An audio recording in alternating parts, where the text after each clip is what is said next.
Hello, everyone. I am Jacob Winograd. I'm the host of the Biblical Anarchy podcast here at the Libertarian Christian Institute. And if you're here watching this live and not the audio later, you're here with us live in the LCI Green Room. This is our live show. This is where we do interviews often and sometimes debates like we're doing tonight. I have two gentlemen here who I like quite a lot here to debate kind of an odd resolution, but an important one that's sure to touch on topics that I think need to be talked about, things going on both in the movement and the party, broadly speaking. I have Liquid Zulu, who hosts the channel Liquid Zulu, and he does anarcho-capitalist content talking about libertarian ethics and economics. And then I have Dan Sanchez here from FEE, or the Foundation for Economic Education. Happy to have you both with us here tonight. I wanted to give you guys an opportunity before we get into tonight's topic, though, just to introduce yourselves a bit more for my audience, since I've collaborated with Zulu, but that's more on his end. This is the first time I've had either of you here on the LCI end. So Zulu, why don't you go ahead and just give yourself a minute introduction? Sure. So I'm Liquid Zulu. I run obviously the Liquid Zulu YouTube channel, and recently, I posted a big old video attacking Dave Smith, who is a very prominent, famous libertarian. All of us know about Dave Smith. This is because I believe that Dave Smith is a great archetype of something which I think is very damaging to the movement, namely pragmatism. I think pragmatism was supposed to have gotten rid of back when the Mises Caucus was taking off. They failed to get rid of it. In fact, they became the pragmatists. So that's going to be the sort of nugget of this debate tonight. All right. Thank you for that.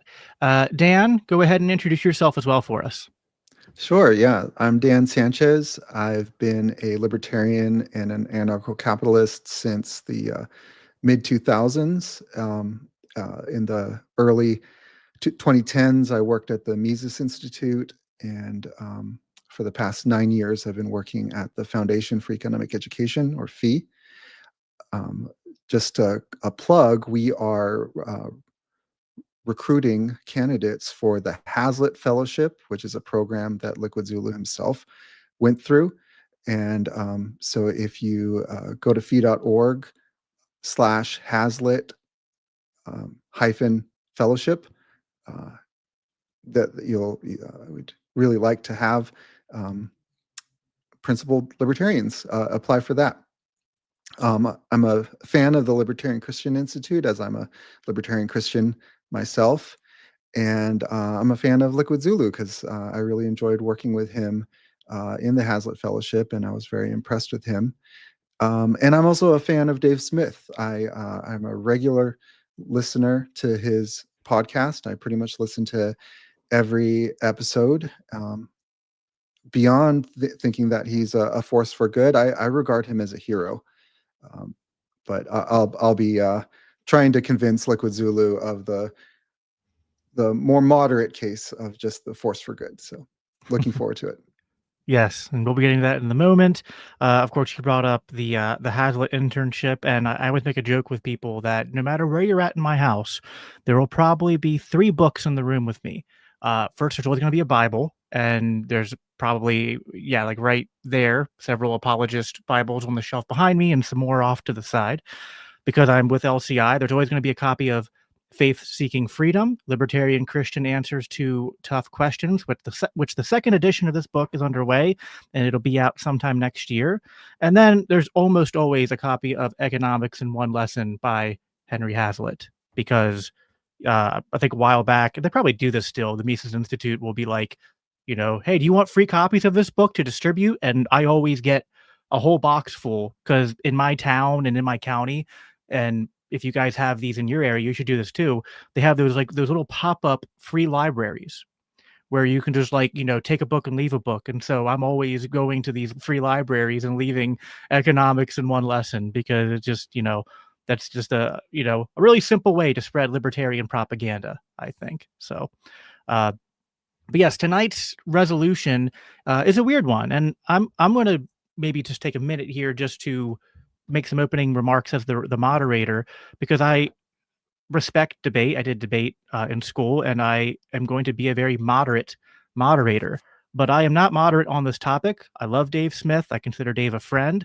Doesn't mean I always agree with him. And sometimes, like any good friend, there's times where you got each other's back, and then there's times where like you think someone, the other person's wrong, and you argue it out. But I think Dave Smith is a force for good and a libertarian. But that doesn't mean he's above criticism. And since Zulu's video caused a stir and Dan wanted to defend it, I was happy to host and moderate this debate slash. I hope it's friendly. I think everyone here is friendly with each other. So even though it's a debate, hopefully it's going to be sticking to the substance and not be anything like blood sports or name calling or anything like that. I see a lot of you are already in the comments. Someone had made a comment earlier, which I don't even see anymore, saying that we always start late, which is true. Also, I see many people in the comments saying, well, actually just one person who keeps on saying that it's impossible for Christians to be libertarians. Well, get Faith Seeking Freedom. Again, I'll plug that book and let me know what you think. But that's not what we're here to debate tonight. I will be giving, I think it's usually, we didn't actually decide on order, but unless you object, Zulu, usually the affirmative goes first. So the resolution is Dave Smith is a force for good. And so I will give Dan the floor here to give his opening statement. We agreed to 7-minute opening statements, and then I believe 7-minute rebuttals. And then from that point, we will then head into more of an open-ended cross-examination where I'm going to try to let them kind of freely ask each other questions and talk to one another, with me interjecting if I feel like we need to refocus or if one person's talking over the other one. But I'll try to be as infrequent in my moderation as possible. All right, Dan, the floor is yours. All right. So Leonard Read wrote that war is liberty's greatest enemy. Randolph Bourne wrote an essay, a very influential one called The State, in which he made the case that war is the health of the state. In times of war, people, quote, proceed to allow themselves to be regimented, coerced, deranged in all the environments of their lives, and turned into a solid manufactory of destruction toward whatever other people may have in the appointed scheme of things come within the range of the government's disapprobation. The citizen throws off his contempt and indifference to government, identifies himself with its purposes, revives all his military memories and symbols, and the state once more walks an august presence through the imaginations of men. Murray Rothbard wrote, "It is in war that the state really comes into its own, swelling in power, in number, in pride, in absolute dominion over the economy and the society." And in a letter, he wrote that he believed that the war-peace question is the key to the whole libertarian business. And I think that that is really relevant to this debate because Dave Smith has been a hugely influential voice for many libertarian causes, but especially the anti-war one. And I contend that his anti-war advocacy alone, just by itself, has been so impactful for the good that it alone qualifies him as a force for good. And whatever disagreements you might have with him, whatever errors he might make philosophically, strategically, in terms of communication, that those are outweighed certainly by his impact on the anti-war cause.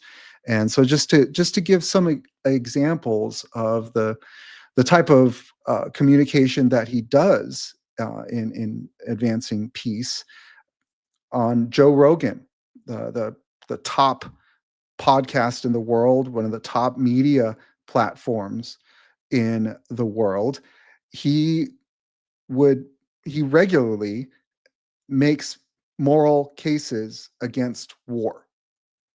So the typical example is one time on Rogan, he said, let's say somebody broke onto your property and killed your family members, and you want to go kill this guy.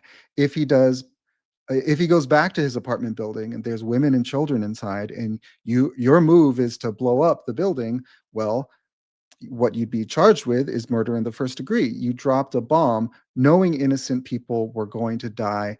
That is by definition intentional. So that's just a very accessible, straightforward moral case for making the case that, like, as Frederick Bastiat would say, that governments in the name of individuals are not allowed morally to do anything that individuals themselves are morally allowed to do. And it reaches people. Someone on the Rogan subreddit posted a clip of him making that kind of an argument, and he said, "I'm personally on the fence about the conflict, seeing as it's a horrendous situation altogether. But Dave Smith's anecdote halfway through this episode is quite compelling and smart.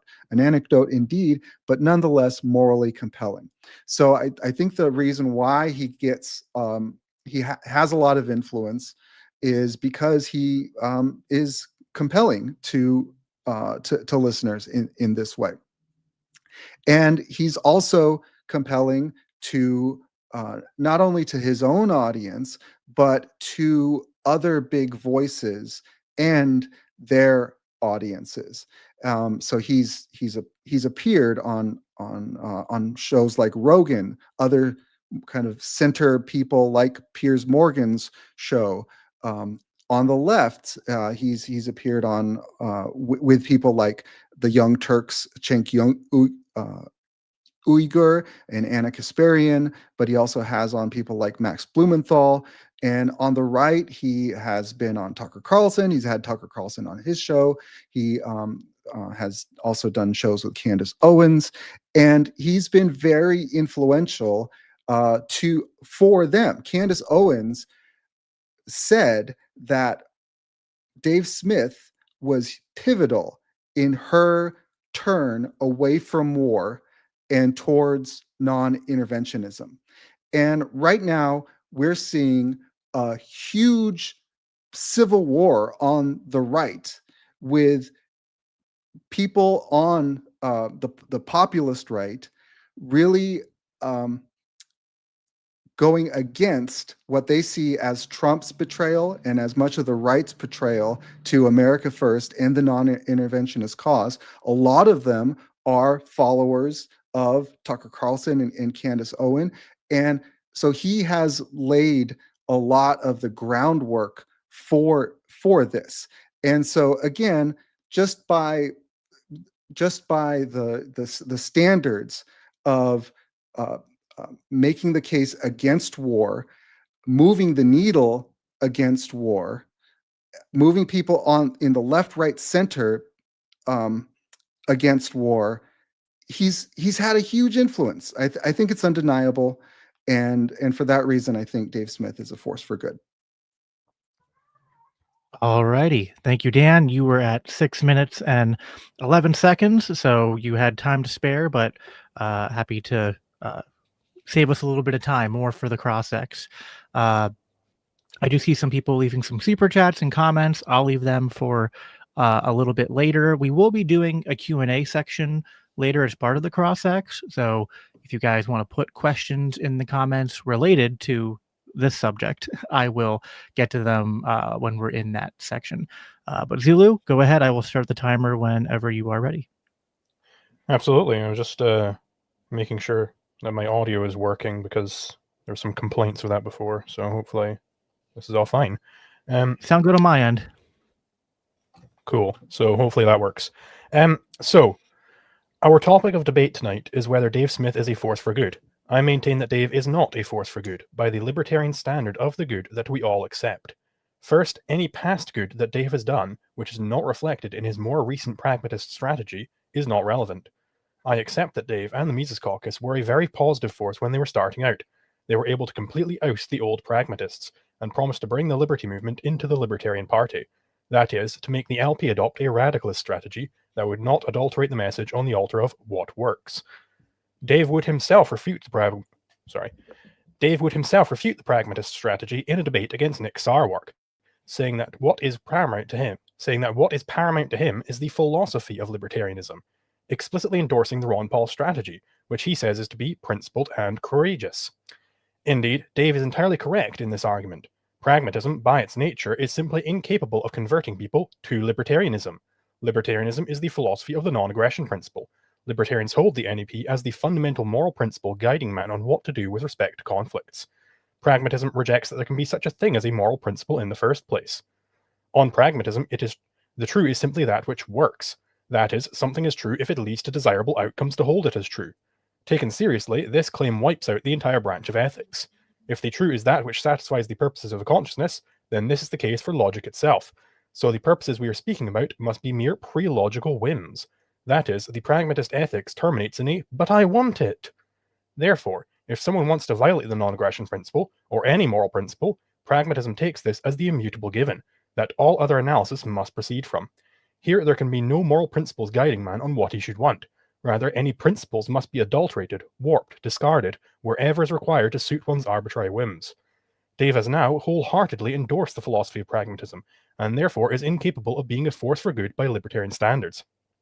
To show that Dave is indeed a force for good, my opponent would have to refute the philosophy of libertarianism and prove the philosophy of pragmatism. A tall order indeed, considering the pragmatists themselves would reject that there's such a concept as the good in the first place. Pragmatism is the opposite of principles. These schools are simply irreconcilable. As Dave says with respect to libertarians who support open borders, I think that there's something about being so married to ideology that you will support something that's so obviously right in front of your face going to be a disaster for so many people, including your own cause. So, the standard of the true is whether it would be disastrous for so many people or our cause. What does it mean for something to be disastrous to a cause? It means that people stop believing in that cause. So open borders is false because it would make people not believe in open borders. That is, the whims of the egregore are taken as the standard of truth. Dave would reassert his neo-pragmatism in a previous episode of this very podcast, stating that if the radical open borders stance was correct by libertarian theory, then he would simply reject libertarianism. So, Dave's immutable desires take precedence over the philosophy of libertarianism. Libertarian principles are correct if and insofar as they conform to his whims. This is pragmatism through and through. Dave's pragmatist philosophy has driven him to accepting conclusions which are obviously at odds with the non-aggression principle. He says, the answer is, take our fucking entire military and put them on our border and secure our border. He would double down on this sentiment a few weeks later. I'm really glad that I said what I said on Clint's podcast. I stand by everything I said, but when I said, bring the entire military home and put it on the border, sorry, that's a fucking win. He would continue to support this view even after Trump's totalitarianism was made clear. I'm all for shutting this shit down by any means necessary. The mass deportation game is a very risky game to play, and it's very difficult logistically to get it done. Americans do not like seeing violence against people in the country. Hopefully Trump can do this in a savvy way. So he knows full well that he's endorsing a policy against the supposed will of the American people, which would require massive state intervention, desiring that the entire US military help out. And his only hope is that Trump is savvy enough to actually get it done. Get it done by any means necessary. Could there be a less libertarian term than that? The NEP is literally supposed to tell you which actions are licit. Necessity be damned. The goal of mass deportations is not the primary. We should not enforce that by any means necessary. If that is a goal you wish to achieve, libertarianism tells you that you must do it through only non-aggressive means. If it is necessary to violate people's rights to deport them, Dave would support this in the face of the NEP, by his own admission. But perhaps his pragmatism still has some positive impact, even if he is duty-bound to reject the very concept of the good. Perhaps he is an unwitting fool in being a force for the good, rather than an active champion of it. One such claim is that though Dave may have endorsed pragmatism, he is still swaying the needle towards liberty, still getting people into the tent, and thus still pushing movement forwards. I regard this claim as logically equivalent to claims that printing off a bunch of fiat money is a positive for the economy because it brings in a bunch of investments that otherwise would not have occurred. As we all know in the economic case, this merely creates a boom period that is followed by an inevitable bust. I hold that the business cycle is merely one instantiation of a much broader principle, the cycle of evasion.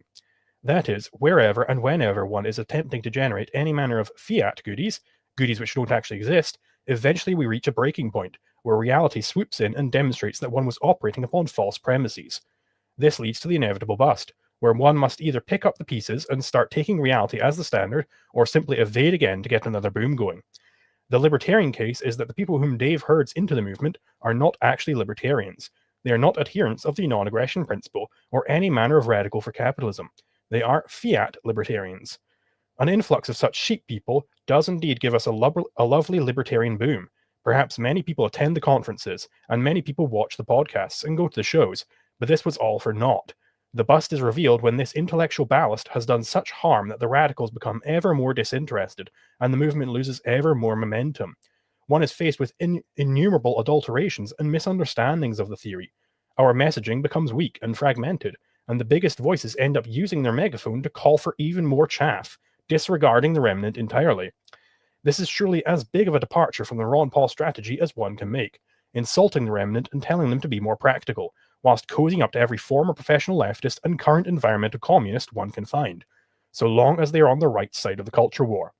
Dave is not a force for good, certainly not by libertarian standards. He is duty-bound by his own philosophy to reject the very concept of the good, and the effect he is having is to sap the vanguard of the last of their vigor in favor of fiat libertarians who have had L-word passes hastily stuffed into their coat pockets to go out and preach the message that libertarians do not care about principles.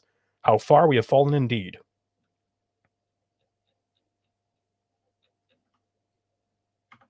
Sorry, I'm muted there. You were pretty much right at what you expected you would be at, Zulu, so well done. We will now move into rebuttals. So, Dan, if you are ready, you can begin with your first rebuttal, and I'll start the timer. We're keeping these at 7 minutes as well, so whenever you're ready. So, like I said, Dave Smith has been really influential for the anti-war cause. That is defending liberty. I mean, there are massive rights violations that are involved with war. And whatever you think of his philosophical justification for moving the needle in that way, he is defending the rights of innocence. That is a libertarian cause. That is good for in the context of the libertarian framework. That's a separate question from whether his advocacy of those rights, those innocence, is philosophically consistent with what one thinks is the correct basis for libertarianism. And so, basically, to prove me wrong, you'd have to prove that all of those things that you just listed outweigh his impact on against war. A few issues that I have with what you said. I think that the pragmatism, there are two definitions, or two broad definitions. Now in your video, you really talk about like the philosophical school of pragmatism. And then there's the everyday definition of pragmatism. I've never seen Dave Smith endorse the former. And everyone to some extent is pragmatic, according to the latter definition. I don't think there's any inconsistency with pragmatism in the latter definition and principle. I've never seen Dave Smith endorse violations of principle for the sake of some kind of like contrary pragmatism.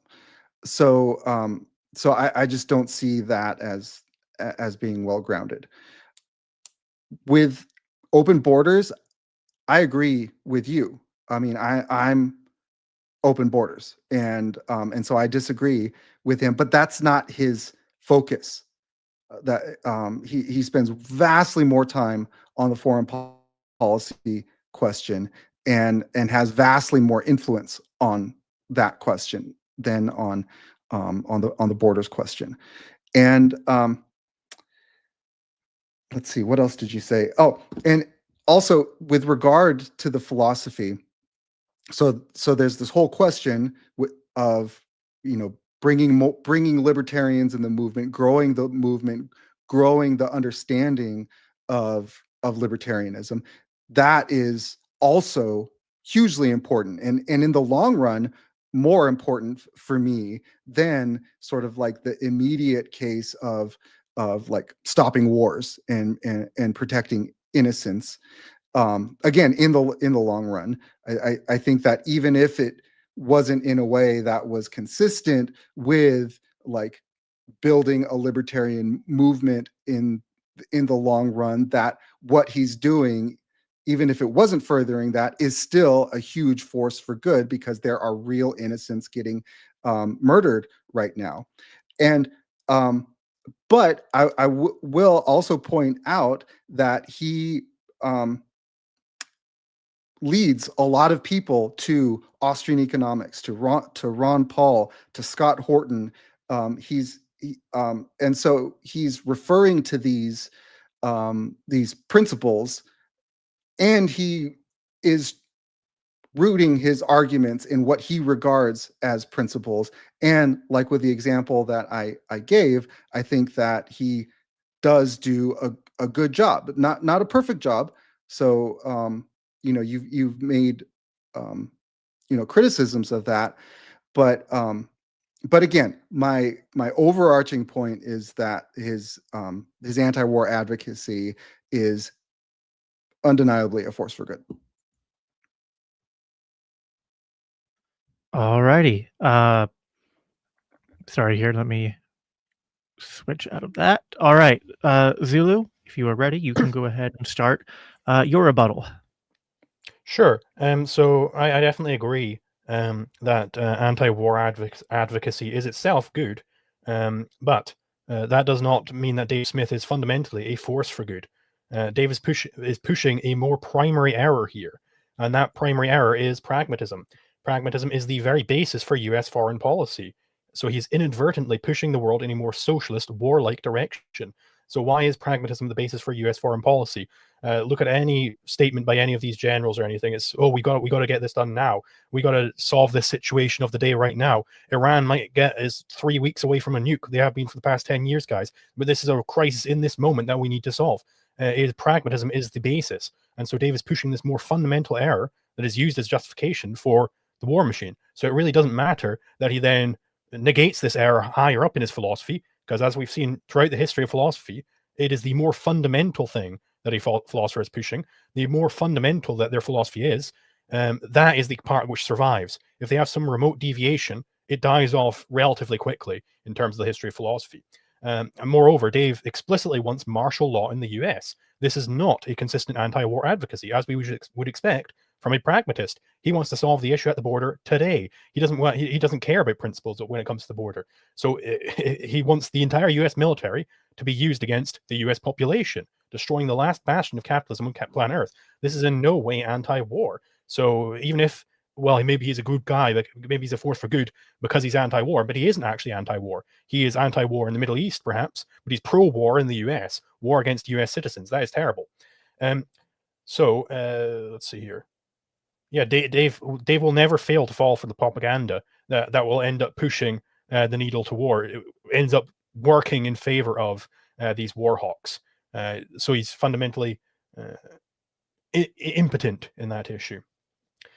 So Dave has been influential for the anti-war cause, and that is defending liberty. But yeah, again, so he is pushing the more fundamental philosophy that is leading to the war hawks in the first place. You also said that it doesn't matter what the correct basis for libertarianism is. Pardon? I need to prove that the things I list outweighs impact for the anti-war cause. So it definitely matters. So this is based on Leonard Peikoff's philosophical theory of history, that the thing which drives history is the philosophy of the day. Now, how do you get about a new philosophy of the day? Well, what you do is, it depends on the fundamentals. So if you're looking at Descartes, now Descartes, he had the cogito ergo sum. I think, therefore I am, right? But that is not the core of his philosophy. That I regard as a complete deviation from his philosophy. If he was being consistent, he would just be a pure skeptic, total skeptic. And in fact, that's exactly what happens after Descartes comes about. His method of Cartesian doubt is what survives, not his, oh, but now we can deduce everything we want. And in fact, the method of trying to deduce everything we want, that also, it wasn't to get into this, oh, we're caring about the real world, we're caring about validating the real world, it ended up just devolving into total and utter rationalism, which we saw with Immanuel Kant and all the terrible things that he ended up doing. And then you said that Dave isn't pushing the philosophy of pragmatism. He's a pragmatic in a more colloquial sense. Dave absolutely, definitely is a pragmatist. So, for instance, he explicitly says that if libertarianism leads to things that he doesn't like, then he would reject libertarianism. So, how do we analyze that? Well, we say, so it doesn't matter whether it's true or not. It matters whether it satisfies his desires. So the desires are taken as a more fundamental thing, which is the very basic pragmatism. Now, I agree, Dave does not know a whole lot about pragmatism. Most pragmatists don't. Most people don't know a whole lot about the philosophy they're pushing, but he is still pushing that philosophy. And this is also true for any advocacy he does for Austrian economics. He is undercutting the whole basis of Austrian economics, because you cannot have Austrian economics or any economic theory on pragmatism. You can't have any general economic theory, because it depends on, well, what is the situation of the day? Maybe this economic theory doesn't work anymore. We gotta get out there and try, guys. So yeah, that's everything I got. All right, then we will now move into cross-examination. Probably start by giving the floor to Dan to ask a question, and then Zulu can respond, and then I'll ask Zulu to probably do the same thing, and then from there, just kind of let you guys start, conversing back and forth, and I'll interject only as I maybe want to try to move the conversation. Like if you guys seem to like, repeating things, kind of like, all right, we've kind of hashed that on, let's try something else. I'll try to keep us moving through the topics as I see fit. But Dan, if you want to go ahead and start, if you want to have a question that you would like to ask Zulu, let's do that.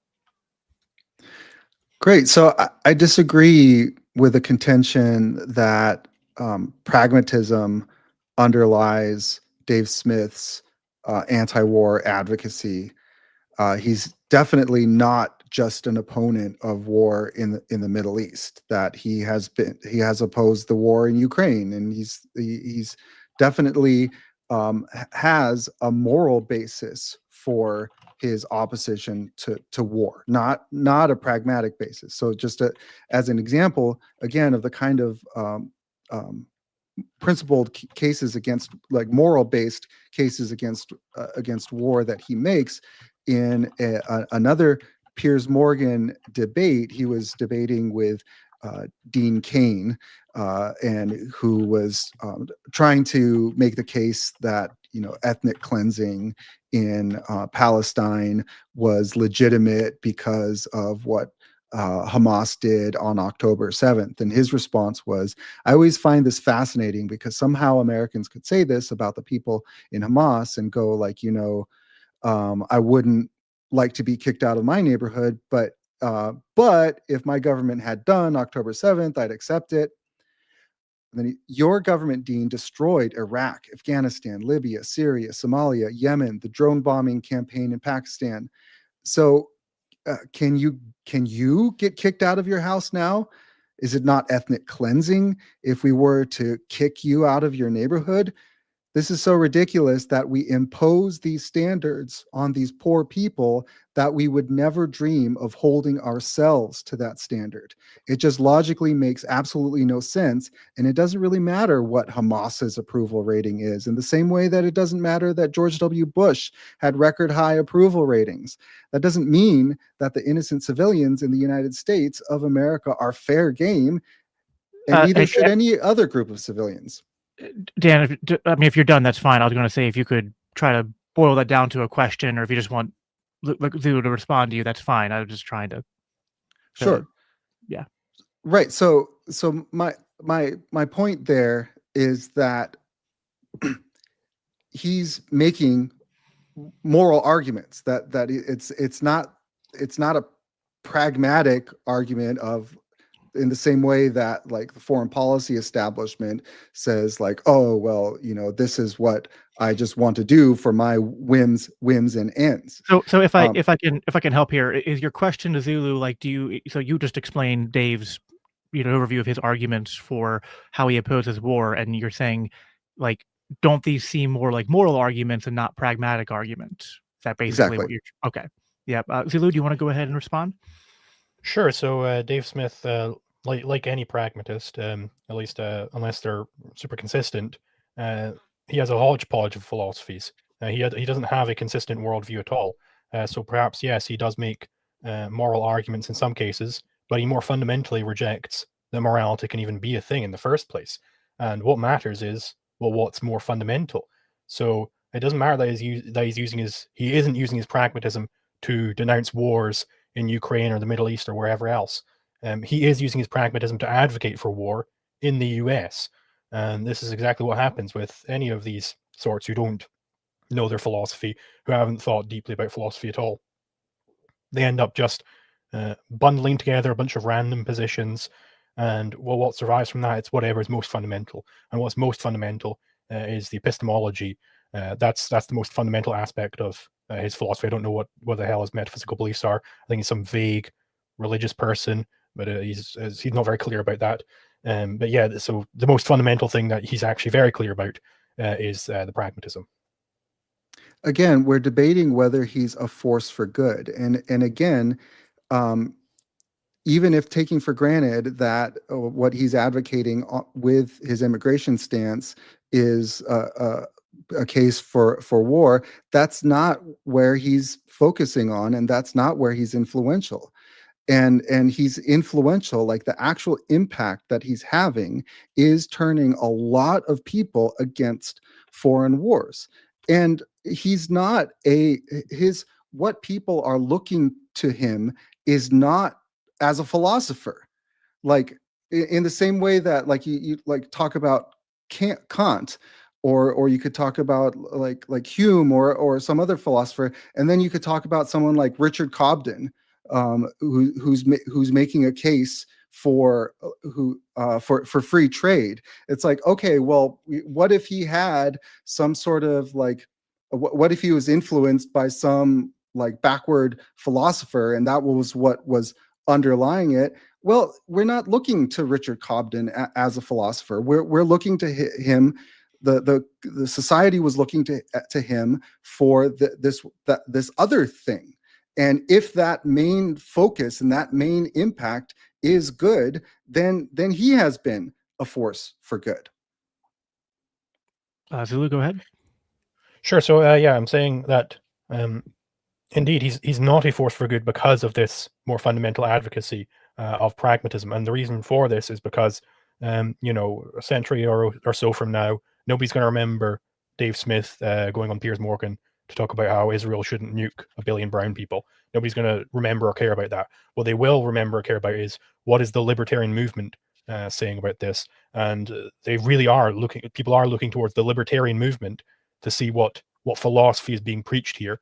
And Dave has been using his position as a figurehead in the libertarian movement to basically destroy the vanguard, kill off any chances of reaching the remnant. That's a far greater deadly poison to be having than any of his advocacy against wars, foreign wars, because if he is successful and does indeed kill off the libertarian movement, well, gee whiz, where else can you turn? The objectivists, they're all war hawks. Like the war hawks can just win out then. And I think if the libertarian movement dies off, objectivism is also in a poor position there. And if objectivism also dies off, then we just live in the world of Immanuel Kant and 10,000 years of darkness. Okay. Dan, do you mind if we give Zulu a chance to ask a question? Sure. Zulu, do you want to go ahead and ask a question to Dan? Sure. So I want to know whether you agree with the thesis that what is the fundamental driver of society is the philosophy of the day, and that changing the philosophy of the day is the fundamental thing, and everything else is peripheral. I agree with that. And so I do think that the philosophical fundamentals are extremely important, but I don't think that people learn their philosophical principles so much from sort of like tracing the underlying premises of someone who's making um, a case in like foreign policy, for example. But what really influences them are actual philosophers who are focusing on philosophy. Like again, people didn't get their philosophy from Richard Cobden. They got it from David Hume or John Locke. And so I just think that there's a division of labor there, and there's just like a different focus. So yeah. So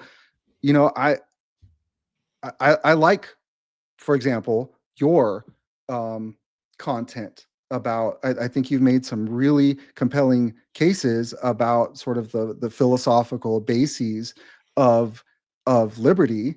And so when people who are students of philosophy and people who want to make the underlying grounds for philosophy, it would be great if they learned from you, especially because I believe that the kind of philosophy that you're promoting, that you can draw these anti-war conclusions from that. But I'm not going to then say that anyone who has anti-war conclusions from a different or maybe a less grounded philosophical foundations are by that virtue a force for evil. So sort of my main point with this is that, yeah, people aren't going to Dave Smith for philosophy, but they are going to the libertarians for philosophy, and he is being very effective at killing off the libertarian movement with his pragmatism.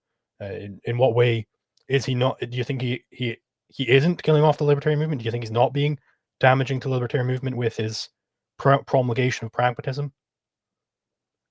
Again, I don't see that as being his impact. Like he's not he's having conversations and making moral cases against war. Like that's his impact. Like whatever kind of and whatever kind of like strategic assumptions that he has underlying it, he's not like a super influential strategic philosopher. That's not the impact that he's having. So, if I could interject here, I have a question for each of you, which I think will help draw this disagreement out more. Dan, if I was going to maybe ask Zulu's question in a different way, in my own words, because I don't know that I would say pragmatism, but if Dave has like an inconsistency on the border issue, and I think to various degrees, the three of us are more on the I don't know, free immigration side of things. I'm not. I've been very critical of this administration in America and ICE and mass deportations. I'm sympathetic to some of the concerns about free migration, but I think the cure is worse than the disease. So, is there a concern? I think from people like Zulu and others that if Dave is a prominent figure who's known as a libertarian, and then people start looking into libertarianism, being persuaded to think maybe I'm a libertarian, but then they're getting the idea that libertarians can be pro peace and pro private property rights, pro voluntary association, and this idea of if they even hear something of the non-aggression principle, but then they see Dave kind of arguing on the immigration side in ways that contradict this.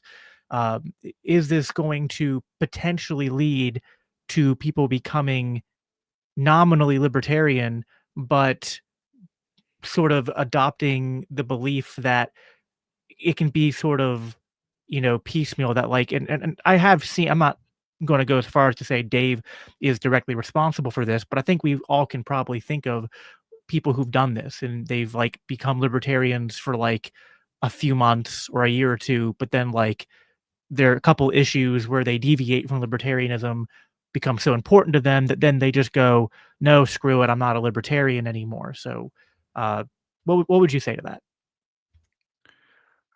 I think that I'm less concerned about labels and names as I am about beliefs. And so if people who call themselves libertarians, uh, because Dave Smith calls himself a libertarian, even though he, has a non-libertarian immigration perspective, that's less important to me than how people's actual beliefs are changing, and the real world impacts of those beliefs. And so if he is reaching out to people who are like anti-immigration and convincing them to be more anti-war, then that's good. I'd rather, like, whether they call themselves libertarian or not, if there's going to be a anti-immigration person, I'd rather them be an anti-war anti-immigration person. Sure. All the way to if there's like a Nazi, I'd rather have him be like an anti-war Nazi than a pro-war Nazi, if that's even possible, Right. not a contradiction in terms. So Can I just want to jump in on that real quick? Sure. I mean, what do you I think to maybe add a little bit to that?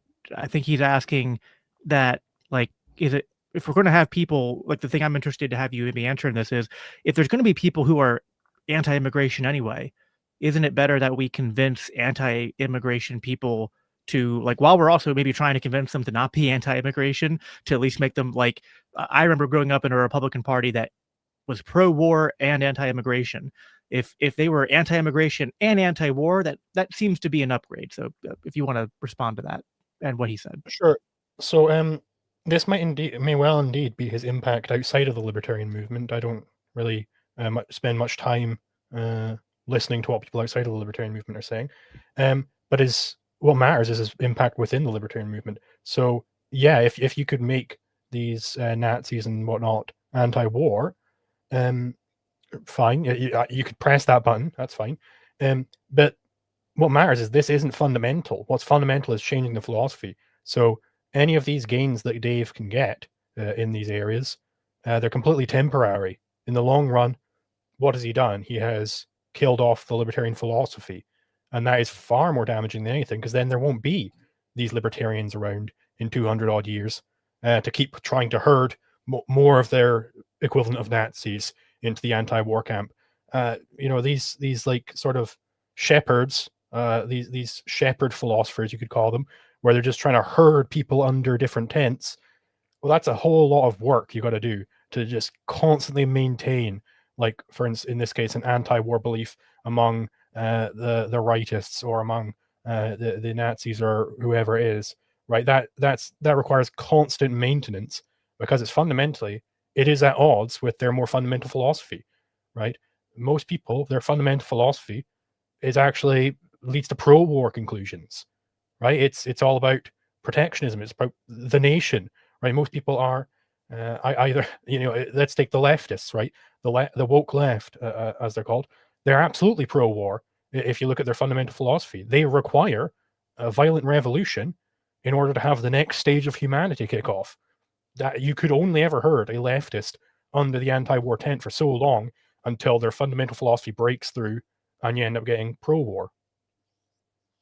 So I have another question for you, Zulu, then one for Dan, and then I'll step back, let you guys maybe interact a little bit more unmoderated. But Zulu, what do you think to this idea that there's a division of labor, like Dan said, that, perhaps it could be argued that Dave is at least, functionally good or very good on many libertarian issues, and that even if your claim that he's not as sound on the philosophy as you and others are, couldn't he be seen as a funnel who is making people who are maybe not as interested in philosophy to think in a more libertarian way on certain issues, and then bringing people into the idea of libertarianism, where then people like you, people like Dan, people like me, people like Kinsella, people like at the Mises Institute, even at, I'd say, Reason and Fee, there are other there's other people then who can, like, if you I mean, my experience was Dave introduced me to libertarianism, but then, and Dave doesn't claim to be a philosopher. He's not written books and said, you know, if I convinced you of libertarianism, you then need to read my book on, my 25 principles of libertarianism. No, he points people to Rothbard and to Hoppe and people that we would all agree are good to look at. So what do you think about that division of labor idea? So I don't think this. I'm fine with having a division of labor in the movement. For instance, me and Praxpen will sometimes tag team a debate because he's very good at about knowing all the studies and everything that they're going to bring up, and I can bring in some of the more theory stuff. So it's a very good division of labor there. But fundamentally, that works because Praxpen isn't then saying, "Oh, and all the theory that's false, that's wrong," right? Whereas Dave, in his capacity as a funnel, he's actually selecting for people who disagree with the libertarian philosophy on a core fundamental level. They are not actually libertarians. So if he's a very successful funnel, and I think he is quite a successful funnel, he's actually funneling in either completely irrelevant chaff, which is just going to fluff up the movement and add more inertia to make it harder to keep the movement going, or he's bringing in active subverters. Could you both of those are clarify? very damaging. Could you just clarify something really quick? Because you said he's bringing in people who don't agree with the theory, but I mean, presumably, wouldn't anyone who's not a libertarian yet, if you're trying to bring them in, not all like it just seems kind of like they're already going to not be in agreement with the theory. So I don't quite get Well, that. I'm talking like on a fundamental level. He is not getting them to check their fundamental anti-libertarianism, right? He's not getting them to check those premises. Whereas if you have somebody who's actually doing Isaiah's job, someone like me, people, if they want to be a Liquid Zulu viewer, they've really, I shove it in their face. They've got to check their premises, and I name explicitly what exactly is wrong about their more fundamental beliefs. Whereas someone like Dave Smith just does not do that and cannot do that. Not even on like war. Like you don't think he challenges their fundamental beliefs on I war don't think and war their is viewing of fundamental. how. War is a hugely peripheral issue. Like it's way up there in the ethics, which is already way up there in philosophy. Well, I'm not the debater, so I'm going to ask a question to Dan then, and then you can go back and ask any questions, Dan, you want on this. If I can actually remember the question I had for you. I actually don't remember it. So if I remember the question I had for you, Dan, I'll interject and ask it later. But if you want to go ahead and ask Zulu a question, go ahead. Well, I was curious, Zulu, what was your intellectual evolution? So I initially was just some vague normie leftist, right, as everybody in the UK is. And then I I saw a John Stossel video recommended, and I actually watched it thinking, "Oh, this is going to be stupid. I'll be able to debunk this." And I watched it, and I was like, "Yeah, no, he's actually completely correct." And then from Stossel, I ended up finding a channel called Michael Moreno, and he had this one video where he's discussed how the Supreme Court ruling on anti-LGBT discrimination was actually wrong. So it's like I'd never heard somebody saying that anti-discrimination laws are bad, and I got convinced in that. And then I joined his server and ended up reading. I was convinced to read a book by my friend Idlework. He told me to read this book, what's it called again? The Ethics of Anarcho-Capitalism by Chris Bohrer, and that convinced me on anarcho-capitalism. And that's actually a very radical, like theory type book. So it's a very good introduction, actually. It's also a very nice read as well. So that is kind of how I went into anarcho-capitalism, and then later on, I watched some Peikoff lectures, which convinced me of the objectivism. By the So way, would you just real quick, Dan, I just wanted to say something for the people in the chat who have left super chats, and I usually do read super chats right away, but I'm trying to leave audience Q&A for the end. But again, everyone, if you leave questions, super chats, I will read them once we get to that portion. So I just wanted to put that reminder for people. So John Stossel is kind of like your gateway drug. Would you consider John Stossel to be radical? I don't know. He doesn't really talk about philosophy a whole lot. He just gives examples of clearly very terrible things happening, which just kind of the viewer themselves can abstract out the case of why that's terrible. He doesn't really give a whole lot of a positive case on why it's terrible. You can just see it with your eyes. So what if he was not radical? What if he was not philosophically grounded well? Do you think things would have been better if another Liquid Zulu at the time had canceled him, and then you never came across his stuff, and you never went on this intellectual journey? Yeah, if he was actively using a prominent position in the libertarian movement, if he was actively using that to try and, pardon me, destroy libertarianism, or whether deliberately or not, then yeah, I would want someone to go out there and criticize him, and then maybe, you know, after I see a John Stossel video, I would see like, hey, what's all this about canceling John Stossel? I like John Stossel. Then I go and watch that video and get, get all this philosophy all of a sudden. That would massively shortcut my route to being a radical anarcho-capitalist. But what if he had been driven out of the movement such that you never even saw his video, and so you never even entered this rabbit hole? Well, then I wouldn't have entered the rabbit hole. Ideally, the people at the head, the figureheads, would actually just from the get-go be preaching the radical message. Yeah, ultimately, that would be the ideal case. But worse than that is going to be them using a prominent position and using it against libertarianism, because that makes libertarians in name only. And it's very hard to get out of that hole unless there's somebody like me shouting and screaming, waving my arms, be like, hey, there's an elephant in the room here. There's such a thing as radicalism.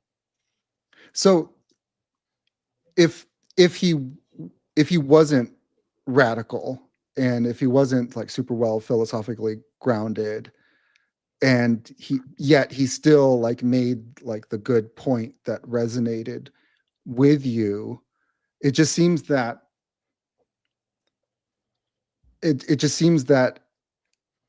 it wasn't a hindrance to you, because he wasn't talking about philosophy, that he was talking about this thing that he was right about, and that's what influenced you, and that sent you down the rabbit hole, and then you found people who were philosophers, and that you were grounded. So for me, that's the question of whether someone is a force for good. That Jacob said himself that Dave Smith was his gateway drug because of things that he was sound on. And presumably Jacob doesn't think of himself as like non-radical and non-philosophically grounded. So I mean, I just, yeah. To take the moderator hat off just for a moment, it's actually worse than that, because Dave Smith is my intro drug into looking into libertarian ethics and philosophy, which is how I ran into Zulu and all of his content. So, Zulu kind of puts you in an awkward place where actually and presumably I'm not the only one. I actually think I know of at least one more person, and probably several in like your Discord servers and in people who are taking your side on this, who their intro into libertarianism was Dave Smith. And so it does seem to me to be at least a little bit ironic that you seem to be saying that the thing that Dan is saying can happen, or sorry, Dan is talking about this kind of thing in a hypothetical sense, but like, I don't think it's hypothetical. I think it has happened and is still happening, that there's people who get brought in by someone who's not a philosopher, and then they go and check out philosophers who are probably going to, like, it makes sense that the actual philosophers are going to be better on philosophy than the people who are out there doing the punditry and the debates on the issues, who are reading philosophers, but maybe they don't have everything perfect. But so let's in our mind's eye picture the prototypical John Stossel video. I posit that he says the word libertarianism roughly 0 times in that prototypical video. He really doesn't say, and here's the libertarian answer to this thing. Normally, I mean, from the videos I've seen, maybe I'm misremembering or something, but from the videos I've seen, he just goes, hey, look, this is this state regulation going on over here. Look at this regulation, and here are the effects that it's having, and so on and so forth. He doesn't really say, and here's why you got to be a libertarian for blah blah blah blah blah. Like, he doesn't really take that step at all. So if John Stossel had at no point called himself a libertarian, and he was just like, a small government Republican or whatever, right? I don't think that would have changed my progress towards a anarcho-capitalist one iota. What he calls himself wouldn't have changed anything. But what it would do in the case of Dave Smith is that suddenly people would no longer be confused about what libertarianism is. People are right now very, very confused. I was watching a Fabian Liberté stream the other day, and he was saying how, like, 9 times out of 10 when he goes on a debate channel, on a debate panel, the people there just have no clue what libertarianism even is because of people like Dave Smith. They have so many misconceptions because Dave Smith is pushing himself as the most consistent libertarian out there, and that is causing horrendous amounts of misunderstanding. So Could we people think, press you "Oh, I'm for already a libertarian." It's fine. could we press you for an example beyond just maybe the obvious of the immigration issue? Well, more fundamentally, it would be as pragmatism. I think the immigration issue is the easiest example there is. That's the one I really dig into in the video. I can't think of any others off the top of my head because, again, I don't really watch Dave Smith a whole lot. Okay. I did remember my question for Dan, and since I did sort of unmoderate myself to ask a more question in one side of the direction, I'm going to ask my question for Dan because I think it is actually a strong question in the other direction. Dan, what would you say to the concern that even if Dave is really good on being anti-war and pushing people in that direction, we as libertarians know, as the old saying goes, that where goods and people do not travel when it comes to borders, that then tanks and soldiers will. And there is a strong case to make that the more we give into this sort of protectionist, isolationist strain that's cropping up on kind of the right and the left, to be honest, in Western societies and here in America, and we have more tariffs and more immigration control, that this not only creates things in terms of the increase of tyranny on the domestic population, on the immigrants, but there's a downstream effect of harsh immigration control that can lead to increasing the likelihood of either open war or just more military interventions and conflicts. So one could argue that Dave's inconsistency on the immigration issue might actually be undermining his anti-war advocacy and thus his effectiveness as a force for good there. So what would you say to that? I think that connection that you make is a danger, is definitely a danger. But again, I just don't see him as having that much influence on the borders question. So I just don't see his influence there outweighing what the impact that he mostly has, and from what his focus has been, which is on foreign non-interventionism. So he might not have much influence on the borders question as far as non-libertarians are concerned, because most non-libertarians are already in total agreement with him, because they're all protectionists. Most people are protectionists. But he does have a whole lot of influence on the borders question within the movement, and that's a very dangerous thing, because he is basically, up until this point, the bordertarians, as you might call them, they have been under this illusion that the open borders crowd, they're just all stupid. They're all silly. They're all a bunch of leftists. They don't have any decent arguments because he's been platforming only those most terrible arguments he can find and batting it down as almost a straw man come to life. Whereas he will actively try and use his massive size to smother and keep down actual radical arguments from people like me and others in my crowd. I think that is a fair point. I think that the influence within the libertarian movement is probably greater. I just still don't think it outweighs the foreign policy influence. But I do have one question, though. You mentioned that you don't watch much of Dave Smith's content. and how to proclaim someone as a poison to to liberty. I mean, I don't want to sound like Douglas Murray and like, have you ever been like, have you ever seen It's the Dave Smith's? It's the podcast version. Have you ever watched him? Have you ever seen a Dave Smith video? Yeah. But I mean, I think that would kind of, especially if you're fixating on like certain particular clips, and not getting, because I am a regular consumer, and so that's why, I mean, I'm not, I don't have like a dog in this fight, and I don't have sort of like,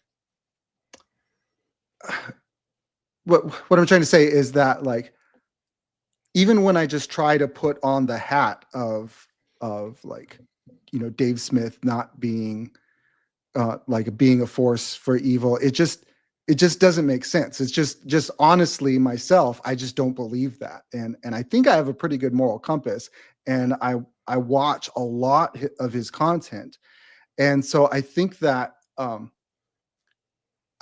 just, having watched a lot of it, of his content, I mean, and these quotes that I've given, I have more that those are just quotes of just sort of like moments that just stuck with me. Like, I didn't do research to find like, oh, where's good killer quotes from Dave Smith.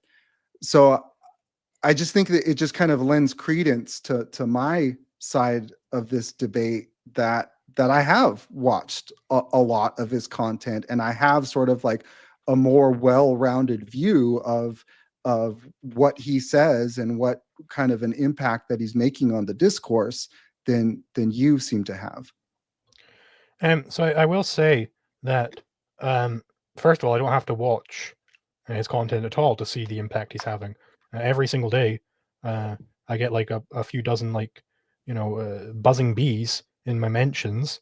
That's been for quite a while, who are all sucking the cock of Dave Smith and giving me terrible, terrible subversions to the theory. I've seen it for ever since Dave started going hard against us, which, by the way, he did before we went hard against him. I've seen this all every single time when this border debate gets brought up. You see all the Dave Smithians in the replies, and they're all making the same arguments, the same terrible arguments that I've debunked a million times already, and it's all the same nonsense. So I've seen all that, and I will be clear here. When I was making the video, I watched many hours worth of Dave Smith content. I did, specifically focus on videos which are relevant. I didn't watch just like, here's me and Robbie the Fire shooting the shit for an hour. It's like, okay, well, that doesn't really get me anything. I was specifically looking for videos which pertain to the topic and seeing what he says, namely the topic of pragmatism. Right, I look for videos which I thought would highlight what I'm saying, and sure enough, every single time, 10 times out of 10, when it was something adjacent to pragmatism, he, like clockwork, he did exactly what I predicted he would do, and that's why it made it very easy for me to draw out the case in the video. Do you get the impression that these people who are blowing up your mentions are libertarians who have been swayed against immigration by Dave, or that they are populist conservatives who have been swayed more towards libertarianism by Dave? I would say most of them are in the latter camp, but with an addendum that I don't think they've necessarily been swayed more towards libertarianism. I think a lot of them now call themselves libertarians, but when you look at their positions, it's like, which one's the libertarian position here? See, that, I mean, that, I just don't see what's wrong with that. Like, I don't see what's wrong with making people more libertarian like, I don't see what's wrong with that. Like, and if, yes, it would be better if to make them completely libertarian, but I don't see it as like violating principle. Like, yeah, it would be violating principle to then, make them less libertarian on in one way and more libertarian in another way. But, it's not his fault. It's not like if the vector of change is a libertarian direction, like I don't see what's wrong with that, and I don't see I think that's more of an important thing to happen than the fact that some people are like identifying with libertarianism. Like, So, yeah, to whatever extent he is bringing these people in the movement, if you just focus 100% on that, tunnel vision in on that, then yeah, it definitely does look good. It's look all these people he's pointing to in a libertarian direction. He's applied this force in the libertarian direction. But what the context that ignores is that where are they going towards? Well, they're going barreling straight at the vanguard and making the vanguard completely disinterested in the movement anymore. Gee whiz, when you lose the vanguard, that's the death of the movement right there. The movement's dead. There can be no motion anymore. what do you mean by barreling towards the vanguard? I mean, I've experienced this many times where, if I wasn't a content creator, if I didn't immediately find these radical libertarians, I would have just assumed the libertarian movement is nothing. There's like, what's going on here? This is a lame movement here. If I had been on my own, so again, that's why I've got to shout very, very loudly, like, "Hey guys, the vanguard's still here. Everybody, look!" Because other than that, if you're just going along and it's like, okay, I've got this big crowd, and they're all calling themselves libertarians, and I walk up to one of them and I start talking to them. It's like, okay, well, that seems like a completely unlibertarian position. Then I go to the next one. Okay, well, that seems like a completely, and it takes me like 10 people before I can find an actual libertarian. Well, that gives me a much higher opportunity cost to actually then develop the theory, because it takes multiple people bouncing ideas off of each other to fully develop the theory. So you're basically sapping the movement of motion. Well, can I have a quick question of clarification, which I kind of feel like I know the answer, but I think this will bolster to make sure you guys don't talk past each other. How do you define a libertarian, Zulu? Because I think there's a sort of nominal sense of like libertarian is a label for people who say they want smaller government or no government, and so people will just say like, minarchists, anarchists, even maybe sometimes constitutionalists are in this camp of libertarian. But I know you might take a more philosophical approach and say, well, libertarians are those which adhere to the libertarian philosophy, which you would probably define as explicitly anarchist. And I kind of like, I just gave two different definitions, which I kind of agree with in different ways. But how would you define that? So the way I would define it, I'll just take the definition I gave in my opening statement. Libertarianism is the philosophy of the non-aggression principle. That's I think is a pretty good definition of libertarianism, and in fact, it lines up with Dave Smith's definition of what libertarian is. Yeah, and I agree that the non-aggression principle, that anything agreeing with that is libertarian, and anything disagreeing with that is by definition not libertarian. But like sorry, but just like are minarchists libertarians then? Like you could make a pretty strong case that they're not, because they still want a state. They want something that violates the non-aggression principle. So I think it's useful here because like if we're going to talk about like people not being libertarians, like I just want to know like who is firmly in and outside of this camp. I think that the stance of pro-monopoly government is itself not libertarian. But in terms of like what you call people like I was when we were debating last night on a stream, like I was making the point that for me, words are meant for communication and for clarity. And I think that you can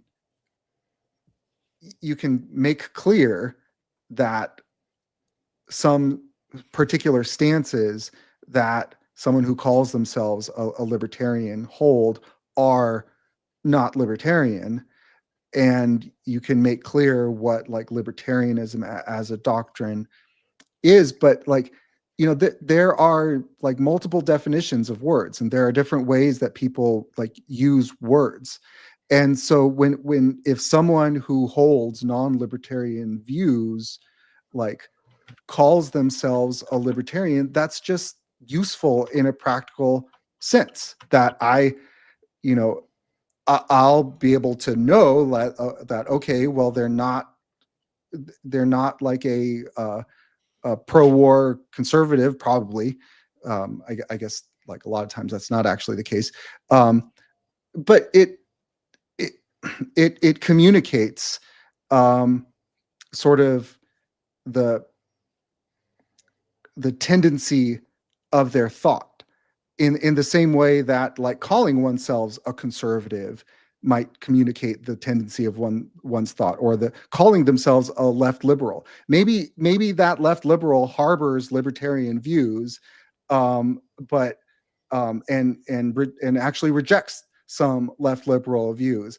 Like, I don't see it helpful for communication for that left liberal to then say, like, have to come up with some other term, and then we have like a proliferation of terms, as many as there are people. Like just for just basic understanding, like I think it's fine for words to have multiple meanings, and to just be clear about what you're saying when you try to make the case for what is libertarian doctrine. So I think this actually relates to something you were saying earlier, that you're less concerned about labels and names and more about beliefs. And in fact, somebody in my chat did a nice little joke to this, to what I'm kind of getting at here, where he said, kind of a problem I see which could arise is libertarians are people who identify as libertarians. You know, like a woman is someone who identifies as a woman.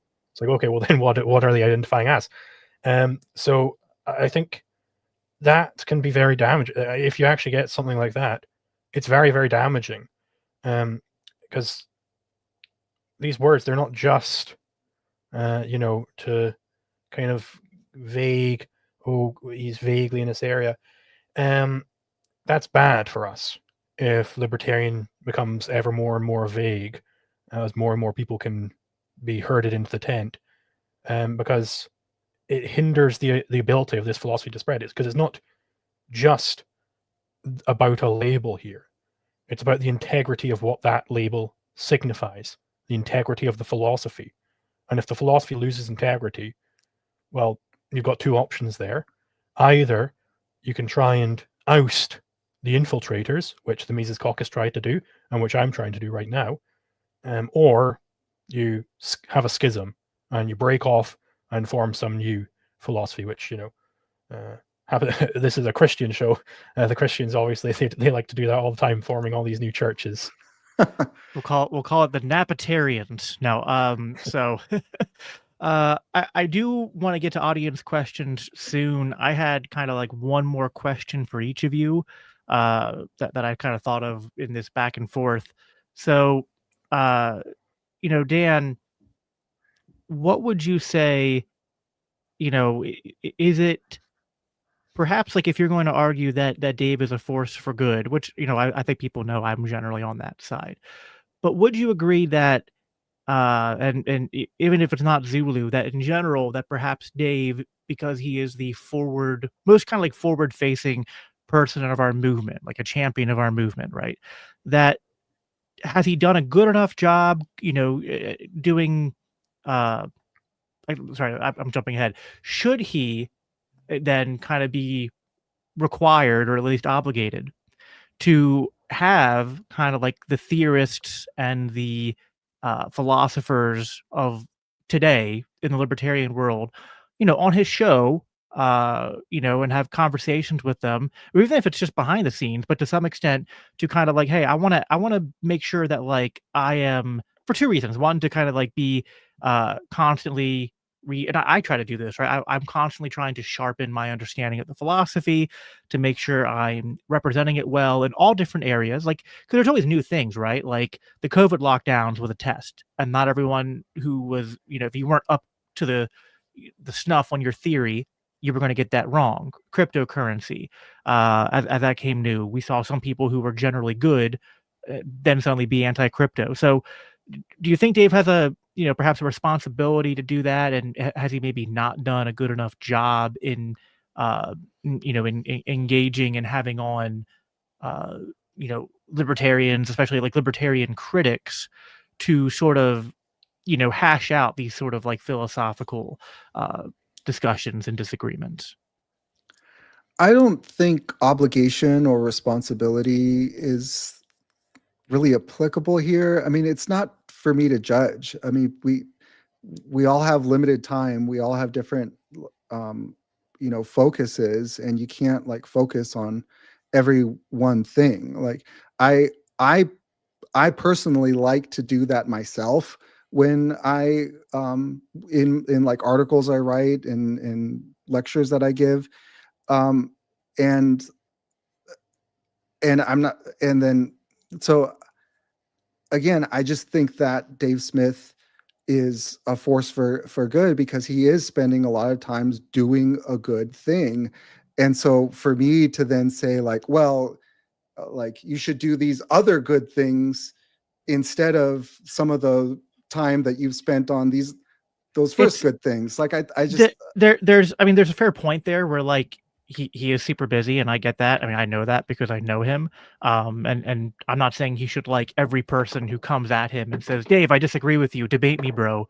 That would be silly for him to indulge all of that. But uh, I don't know. I think there's perhaps a fair, at least concern, even by people who are fans of him, to be like, maybe he should spend a little bit more time talking about the theory or having the theorists on his show. But I understand what you're saying. Zulu, my question is kind of in the form of reading a quote, because I was trying to think of where I heard him most recently talk about libertarian theory, and it was when he was on Theo Vaughn's show earlier this year. So I'm going to read this quote to you and just get you to evaluate where you think Dave is right, where he's wrong in terms of representing libertarian theory to people on these big stages. Quote, to me, it's basically it's the belief in self-ownership and non-aggression and private property. Basically, the idea of libertarianism is that you own your body, you own your life, and you ought to be free so long as you're not impeding on the rights of other people. You ought to be able to do whatever you want to do.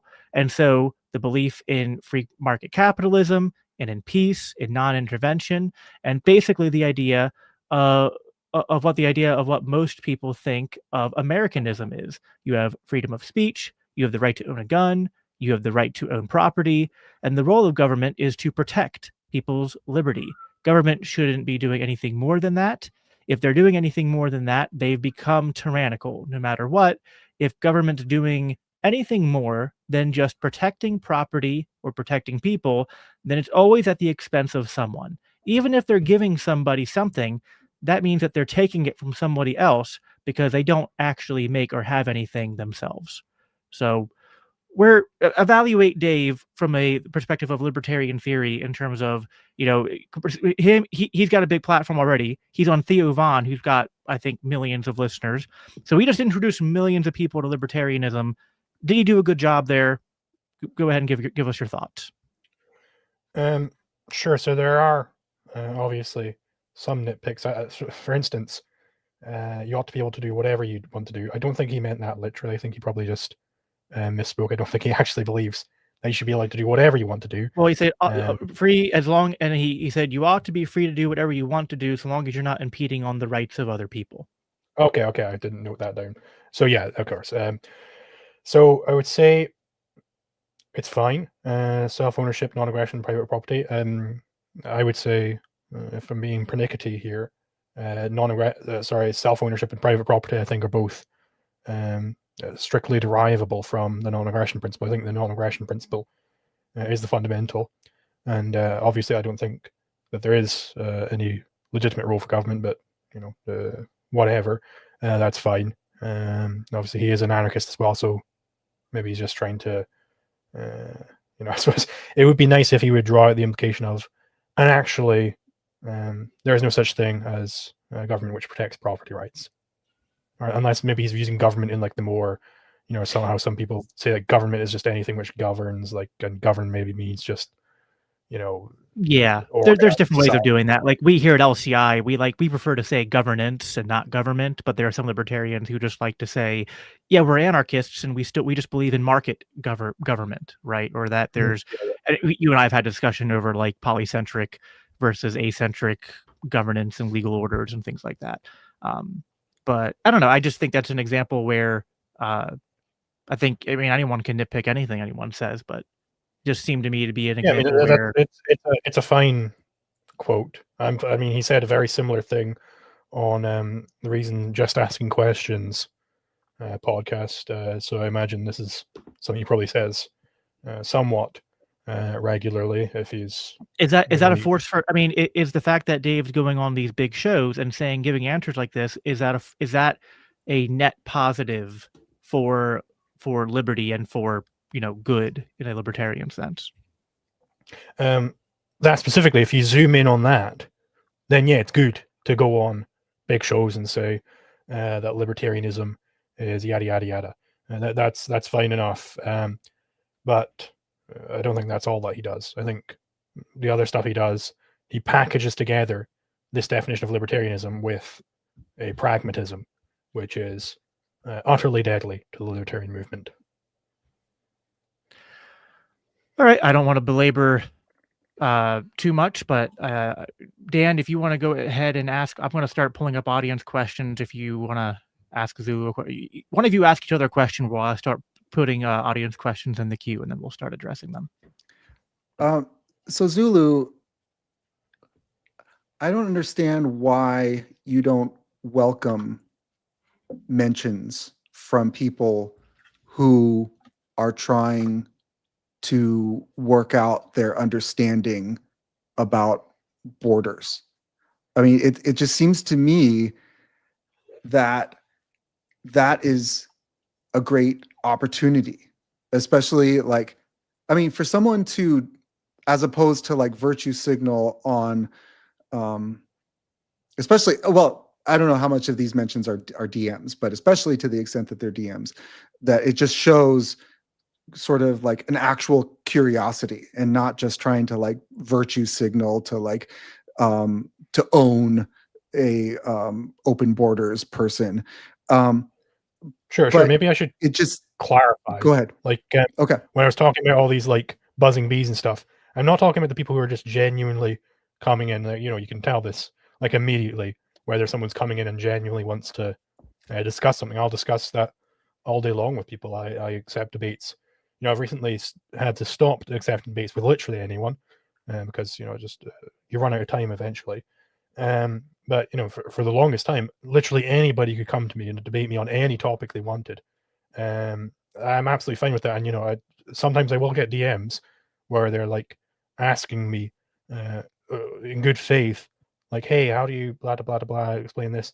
And I will like point them off to a resource and like explain my position. I totally welcome that. What I don't welcome is the type of people who come in. You can clearly see that, okay, this person's not interested in actually discussing this. They are just interested in sort of trying to smear me and try and basically be a subverter. I see. All right. I have some questions already start up, as well as the super chats. I'll start with the super chats just because they paid to insert a comment or question. This is more just a comment from Fountainhead Forum. He said, if not for the fiasco with Mark Victor in Arizona, Dave Smith would have had a lot more support for president. That ended my honeymoon with the LPMC. That was even a controversial move within the LPMC. Dave actually got on a a donor call with the Mises or like a member call with the Mises Caucus people, and there were plenty of people within the caucus who were also not exactly in favor of what Dave did there. But that's in the past and it happened. Let's see here. I have this comment starred. This is less of a question, but a comment maybe you guys can respond to. So the average person has no idea who the great philosophers were. They absorb philosophy from media and popular influencers. I think this was kind of getting to, I think, Dan, you were kind of saying that people don't necessarily have to get their philosophy from Dave Smith. They can get it from elsewhere. But I guess the point maybe Zulu is making that Artemia Selena, or I don't know how to pronounce it. Hopefully that's close enough. Is saying here with this comment is that, well, they're still absorbing Dave's presuppositions and philosophical, sort of framework, even if he's not saying it explicitly. So if there's anything off with that framework, they might be absorbing that same error. So you want to say something to that, Dan, and then Zulu, you can say something to that, and then I'll go to the next comment. Yeah, I just don't see how, just like the mechanism of absorbing presuppositions. Like I've never absorbed a presupposition before. Like I don't see how, like, that Redditor who thought that Dave made a really strong moral argument about like anti-war, like how do they even know his presuppositions? Like how do they even know, sort of like, for example, the like his understanding of property rights, or his understanding of the NAP? I mean, there are presuppositions that are visible through that particular thing that he said, but those aren't like even presuppositions. They're just suppositions. They're like premise. Well, they're presuppositions, but they're stated presuppositions. What my point is that people don't absorb implicit presuppositions, and I think that the stated presuppositions in like that quote of my example are all good. They presuppose that there is such a thing as universal morality, for example, which is all to the good. So I would say I completely agree with Artemia Salina that the average person has no idea. They've never bothered developing philosophy. Which, to be fair, if you're a goddamn neurosurgeon, 60 hours a week, you might not have. You've got to have some sort of division of labor there. Not everybody can study philosophy particularly deeply.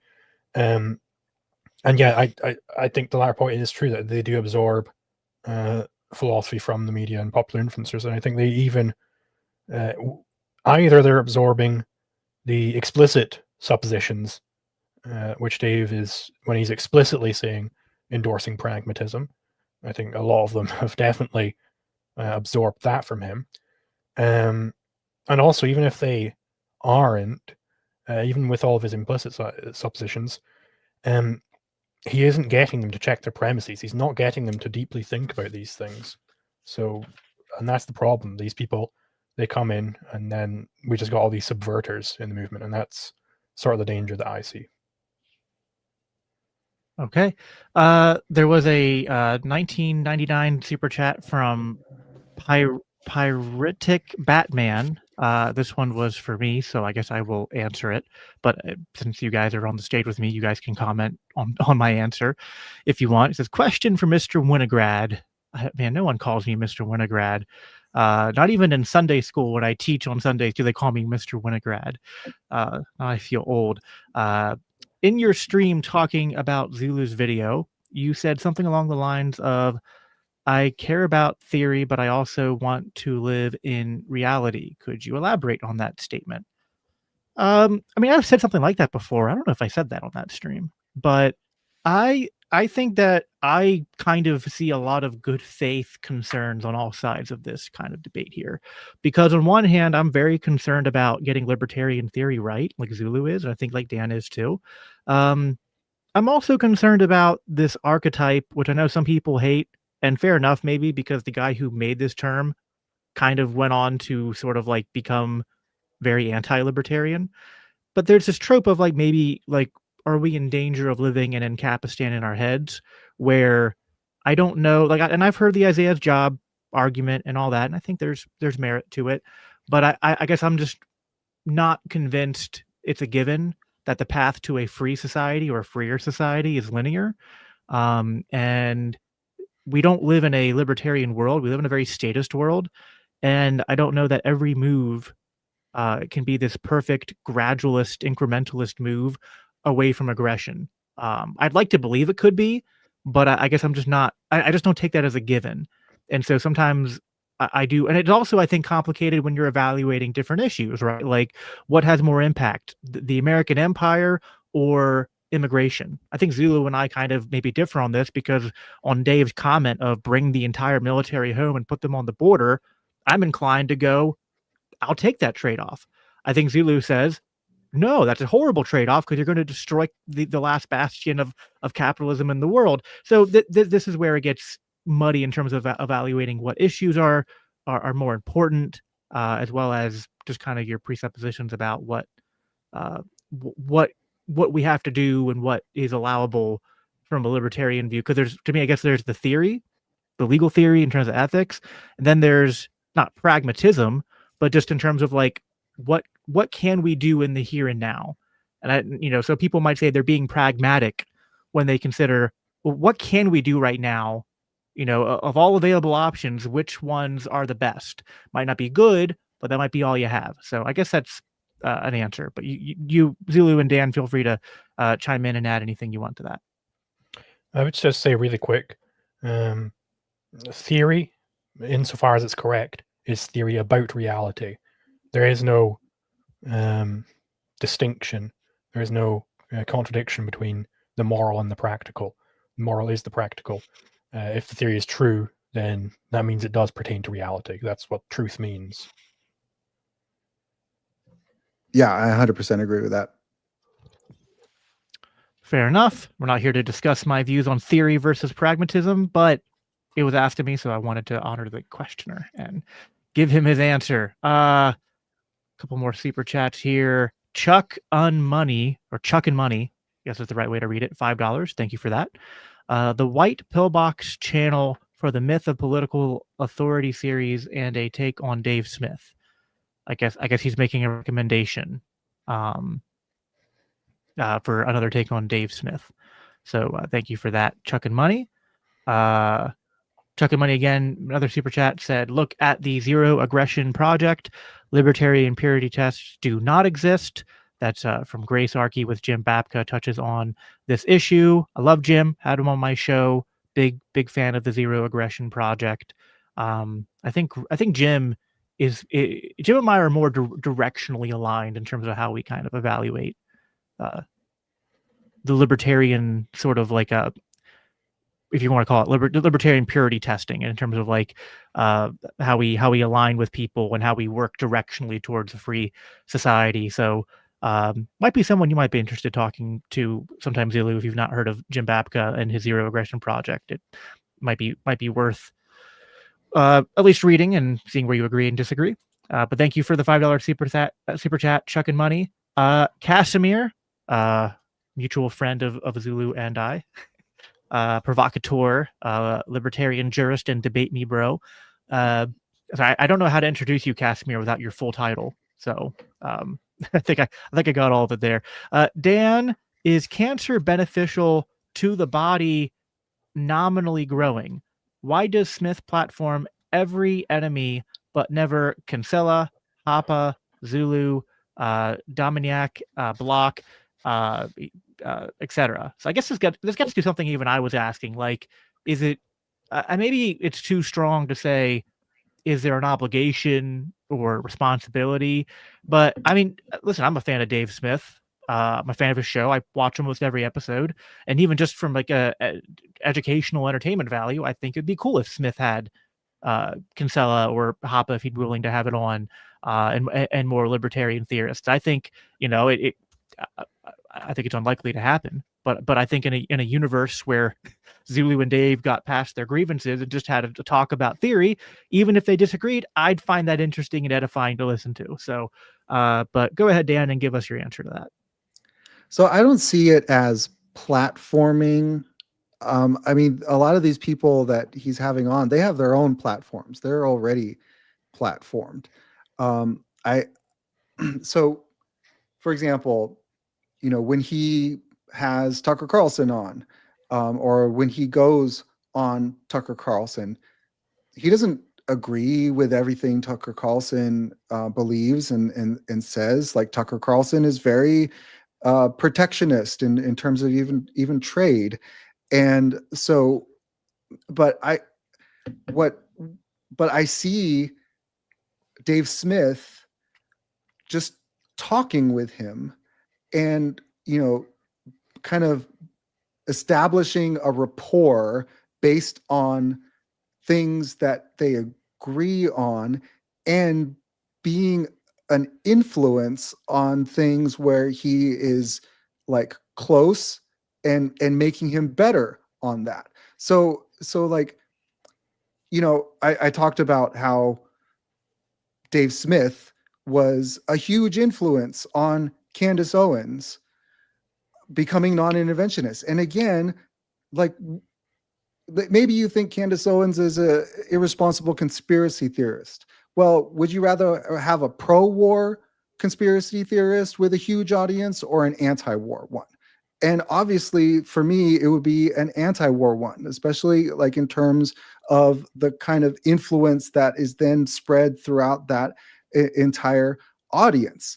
And like, would he have had that kind of impact if he, just tried to alienate her and never went on her show, and just treated her as an enemy? It's like, no. And the influence that he's had on her is to the good. And I don't think it's a coincidence that Tucker Carlson has evolved so much on his foreign policy. Like now, like he used to be for the Iraq war. He used to be really bad on war, and now he's saying things like it's always wrong to kill innocents. And so I and even things like Nick Fuentes, for example. Go ahead. If I can, Dan, I don't know, because I think maybe the question, maybe you confused his intent here, because I know there's people who are giving Dave crap for platforming certain people, but I don't think Casimir's point is that he shouldn't talk to those people, but why doesn't he also, because I mean, now I think Dave did a collab with Cancelo a long time ago, but it's been a long time. I don't think there's been anything recent where Dave has had Cancelo or Hoppe or Block, or I think he has Scott Horton on. He's had Keith Knight on. So he's guys from the Libertarian Institute on, who I think are really good. So it's not that he doesn't have any libertarian like any libertarians out there who are out there doing their own writing on economics or foreign policy or theory. I know Keith Knight wrote his own book on like libertarianism. I forget the name of the book. It's a very good book. But yeah, I don't know. I think the question was kind of like wouldn't it be cool? Like, and listen, some of this is me like with my moderately sized platform, like telling Dave with his huge platform what to do, right? So like take it with a grain of salt. Like, I'm not trying to sit here and be like I'm an expert on how to run a podcast, right? But I just in terms of like my own libertarian nerdism, that like if he had Candace on, or even Fuentes on, or Tucker on, and then like follow that up after he gets all this influx of new people paying attention to him, to be like, now I'm going to have Hoppe on or Kinsella on and talk about the theory, or have Dan Sanchez on and talk about economics, right? Or like I think that would be, I think that'd be cool. That'd be a way to like ride the momentum of what he's doing, which I think is mostly positive. So but I think that's kind of what Casimir is asking is, is it like it? I think it would be fair if Dave platformed some of these people a little bit more, or at least talk to them in some capacity. Yeah, I mean, I just like, it's like, it's his show. It's like, we, if we want to do that, we could start our own show and invite those people and have that balance. Like, I just I No, just really for sure. For yeah. sure, it's his show. I don't think anyone's saying he has to. I just, again, for me, it's more the nerd thing. Like, I would like to see Dave interact with these people, but we don't have to belabor the point. Zulu, if there's anything you want to add to that before I move on. Yeah, I do think there is some amount of burden on him if he's going to brand himself as the most consistent motherfucker you know. He does take on to himself a burden to actually keep up with the libertarian theory and not just stick with the sound bites. If he's not keeping up with the theory, then he's got to drop that branding immediately. That's a point I kind of hammer home in the video. I mean, it's like, and I'm trying to figure out a way to say this in the right way, because like I don't want to come across as like telling Dave what to do. He's a grown man. He has his own platform, way bigger than mine. So like, this is like Monday morning quarterbacking, right? But I think that, yeah, I think that, it's not even like an obligation thing. I just think it would be, there would be a lot of positives that would come from it. And like Dave even says, on many occasions that like, I'm not a philosopher, I'm not an economist. I'm a guy who's read all these economists and political theorists and philosophers and historians, right? Like he has Scott Horton on his show. He has Daryl like, and to fair, I think part of Dave's thing here is that his like laser focus is foreign policy, and fair enough, right? And so he does have a lot of experts on to talk about foreign policy. But insofar as economics and political theory matter too, it would maybe be cool for him to have some of those on. But I think we've beaten that point sufficiently to death. So I will move on to another comment. We got about 12 minutes here, 15 minutes here left or so. Although we are going to do closing statements, so probably need to give you guys at least like 5 minutes each for closing statements. So we'll do like, yeah, 3 to 5 minutes more of going through the questions. I want to be respectful to both of your times. Scroll back up. I think we're done with the super chats. I'm gonna prioritize the comments that are actual questions. This is something you got asked, I think, on Jose's show, Zulu. But what does Zulu think about Malay? He's been accused of being a Prague before and also not being an Austrian. So I think the correct stance on Malay is, first, it was very, very good thing that he was elected and his party came into power. The unbelievable improvement over the Peronists, right? That's the first thing. Now I think it's fine if someone wants to criticize Malay the person, because I mean, Fabian Liberté pointed this out, that apparently he doesn't even call himself a libertarian anymore. He calls himself a paleo-libertarian. So sure, there are definitely things to criticize there. But I think ultimately it's very, very good that LLA is in power. I mean, Dan, I don't know if you want anything to say to that. I'm not an expert on Malay, and I've seen a lot of claims.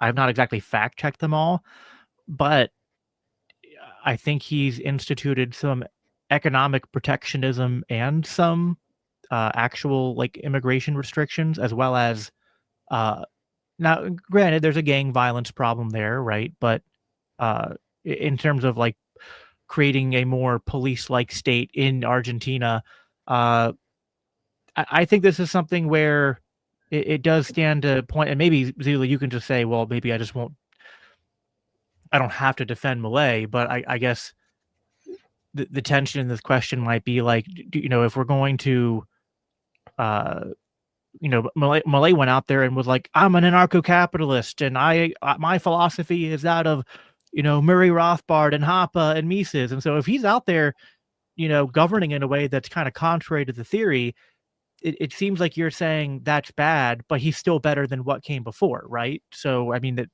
maybe it's not a contradiction, but it's at least like nuance. Yeah, I'll highlight that nuance too, that like, you know, Malay as a head of state, like endorsing the massacre or genocide in Gaza, and like, to me, that's and calling himself an ANCAP at the same time, to me, that I just don't understand how you can support that and then take such issue with Dave for like when he's not a head of state, when he's and so is less of sort of, and he's a figurehead in terms of like anarcho-capitalism, in terms of like reputational damage to it. Well, I mean, fundamentally, I don't speak Spanish, so I wouldn't be able to make however many long hours video on Malay, because I don't speak Spanish, and there's a whole lot of, I've definitely seen a lot of socialists who are they're actively misrepresenting the situation, and it becomes incredibly difficult to sort through propaganda when you don't goddamn speak the language. Like, so I'll leave that to Spanish speakers to deal with. I mean, I think we should look more into this, but I'll grant you that it's the language barrier is troubling. But this is AI transcripts are quickly making that less of a problem. We're going to do two more comments here, just from two people I really like who I think brought up interesting questions or comments. So first will be from my co-patriot here at LCI, Carrie Baldwin. She said, libertarians getting upset at the necessarily decentralized nature of political theorizing is puzzling. This is a feature, not a bug. So either one of you, if you want to, I think it's more targeted towards you, Zulu, but if anyone wants to respond to that sort of challenge or potential criticism there. I mean, yeah, duh. Like, theorizing is done in a decentralized fashion, but that doesn't mean that we just throw integrity out the window. I mean, obviously, this is a Christian show. What was the most successful church in the history of the world? Well, it was the Catholic Church. And why were they so successful? Because they were constantly engaged in these purity tests. They didn't allow any subversions to the theology. So that rocketed. They basically controlled all of Europe for, well, like a couple millennia. Like, this is clearly, there is something to that. And what there is to that is that you don't just let subverters in. Sure, you let anybody. I think it's proper to let anybody do the theorizing, because obviously I'm not a mystic. I don't think there is like the word of God, which only some people are able to properly interpret or anything like that. But I do think that it is proper to go, well, there is the reality out there.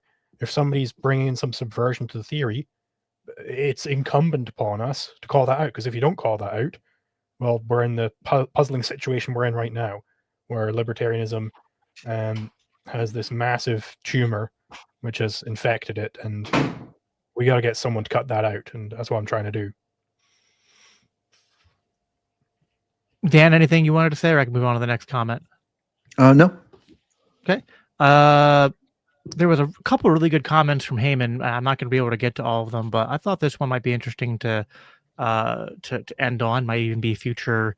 Maybe I'll start a career hosting libertarian debates, and Heyman and Zulu can come hash this out. But disagree that the NAP is fundamental. It relies on a libertarian conception of property rights. Otherwise, we don't know what action constitutes aggression in the first place. So, Zulu, what do you think of that? Yeah, I regard that as completely and utterly false. I show in my course how, just given the non-aggression principle, you can derive the homesteading principle, you can derive self-ownership, you can derive these things from the NEP. Now, I know that the classical view in the theory was that, well, you need the non-aggression principle and you need private property rights, because then you know what aggression is. But actually, no, you don't need that. If aggression just means the initiation of conflict. Now, where in that definition do I require property rights? Let's just go through it. There's Crusoe and Friday on the desert island. Crusoe walks up. He sees a stick poking out of a tree. He takes that stick and he fashions it into a spear, which he wants to use to spearfish. And as he's walking off the ocean, Friday comes along and tries to grab the stick off of him. Now, it's very clearly a conflict here. Who initiated that conflict? Well, it was clearly Friday initiated the conflict. So we've gotten to the homestead principle purely just from the non-aggression principle. That's all you need to get to it. So I regard Heyman's comment here utterly false. Gotcha. Anything you want to add to that, Dan? Well, just it's interesting that we actually, Zulu and I actually debated this exact question in a Hazlitt Fellowship call because, you know, I hadn't even heard of that contention and so because I was of the same school of thought that human nature is of that I've thought that property rights are prior to the non-aggression principle. So it's an interesting question for sure. Yeah, I think there's different ways of going about this. I mean, I think I've heard it said that people start with self-ownership because self-ownership is more or less self-evident from just the principle of controlling your body. I guess it's kind of like Hoppian argumentation ethics, and then you can just derive private property rights from that. I think they're all, in some ways, some of these are like more clear than others, but I think they all are kind of valid ways of trying to ground the philosophy. You can certainly have your favorite. Guys, there's some questions we didn't have time to get to, but we're already running probably a little bit behind, and I just want to be respectful of their time. I'll read the last super chat here, although I don't think it's really it's. I'm just going to read it because it's a super chat. I don't think we have to respond to it. Why doesn't Dave understand that the two-party system is the problem? I know people who always find a reason to vote for red team back to Nixon. Yeah, I kind of agree, but I don't know. I don't know that there's an alternate universe where Ron Paul reformed the Republican Party, right? And so like I don't know if it's necessarily like a given that you should never ever consider voting Republican, but I mean I think it's probably true more often than not that you're going to get duped and that you're going to get lied to and whatnot. But I don't know. If you guys have anything you want to say to that, you can, or we can just move on to closing statement. I'm fine to move on. All right. I did a bad job as moderator, and I didn't ask you guys before how we wanted to do closing, because there is not technically a traditional. There's some people who let the affirmation go first and then the negative case end, or they reverse it. So I will flip a coin or something. Dan, unless you object to it, just my personal preference, just when I did debate, is that I would typically flip it at the end. So unless you object, I think I'll let you give your closing statement. Well, no, sorry, that'd be keeping it the same. We'll give Zulu the last word if you're okay with that. We'll just keep the order of affirmative, negative. So go ahead and give your 5-minute closing statement, and then we'll go to Zulu, and then we'll sign off. Sounds good.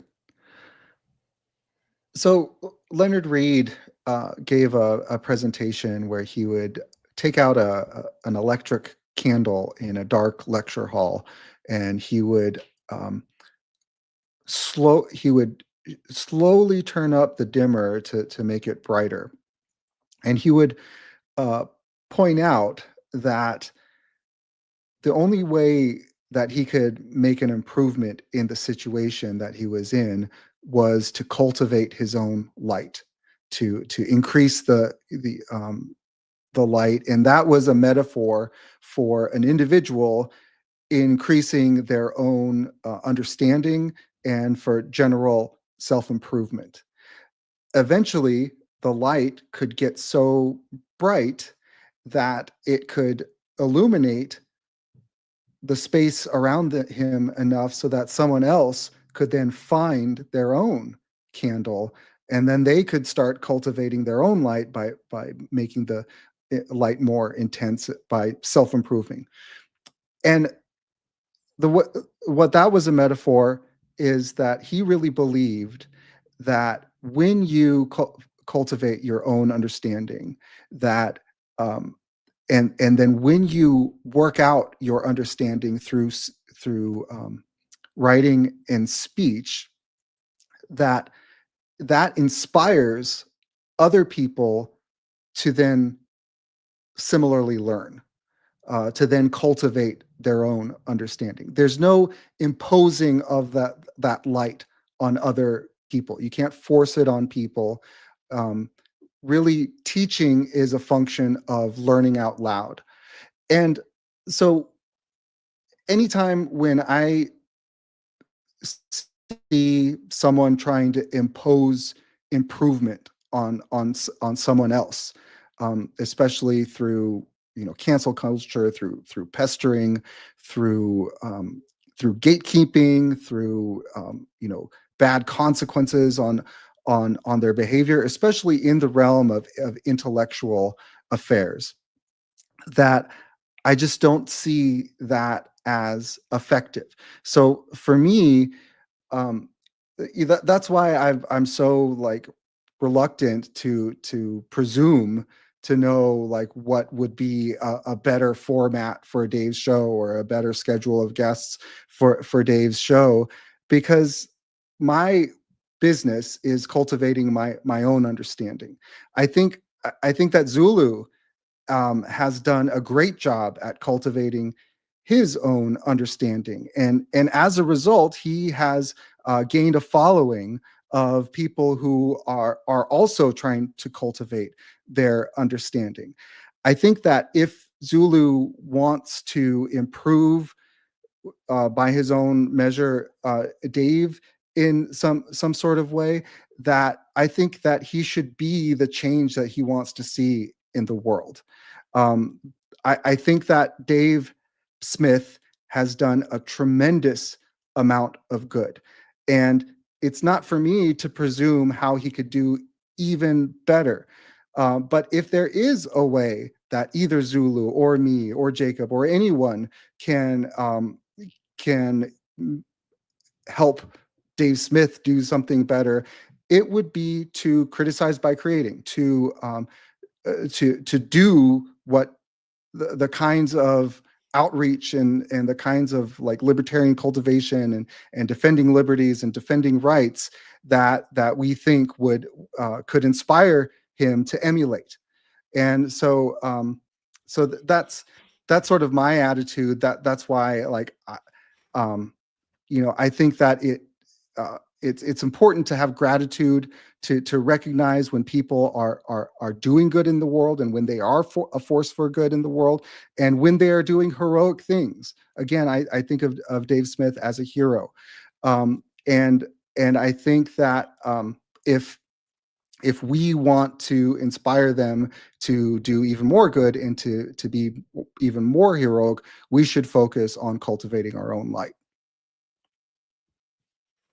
All right, thank you for that, Dan. We're going to go to Zulu's closing statement next, but just in the name of being unabashed capitalists, I will read the last super chat that snuck in here, which was just another question about the books that we have here at LCI. The only one I have on me at hand, our flagship book, again, Faith Seeking Freedom, Libertarian Christian Answers to Tough Questions, second edition coming out next year. But if you go to libertarianchristians.com, you can find out more about what we do here at the Libertarian Christian Institute, promoting a free society and free market economics from the Christian worldview. And we have other books as well. One of our recent books it's called House Divided, and it was kind of on kind of more of a theological book, but it's on like why the church kind of dropped the ball during COVID. And there weren't more churches standing up against the COVID mandates. So, and more books coming out next year, including the second edition to Faith Seeking Freedom. So now that I'm done with the shameless capitalist grifting, Zulu, go ahead and give us your closing statement. Sure. So, again, the resolution was Dave Smith is a force for good. Let me just reiterate the flow for that. So the main argument, as far as I see, is that Dave Smith is a force for good because he is a big voice in the anti-war space, and that his anti-war advocacy alone outweighs anything else he might be doing. Now, I will say that in the debate, Dan, in fact, agreed with my statement of the philosophical theory of history. So, if the philosophical theory of history is true, and I iterated that I indeed hold that is true, I said this in debate, that if the philosophy of the day is what is the fundamental, then Dave Smith cannot be a force for good, because he's killing off the libertarian philosophy, meaning it cannot become the philosophy of the day. Now, there are various arguments on whether Dave Smith is indeed damaging the philosophy to this extent. I did not see any definitive statement from Dan showing that indeed he's not a damage to the philosophy. Indeed, he's bringing a lot of people in. That was the funnel argument. He's bringing a lot of people in, but as I showed in this debate, in fact, those people he's bringing in are disenfranchising the vanguard. They're making the vanguard less interested in actually generating any motion.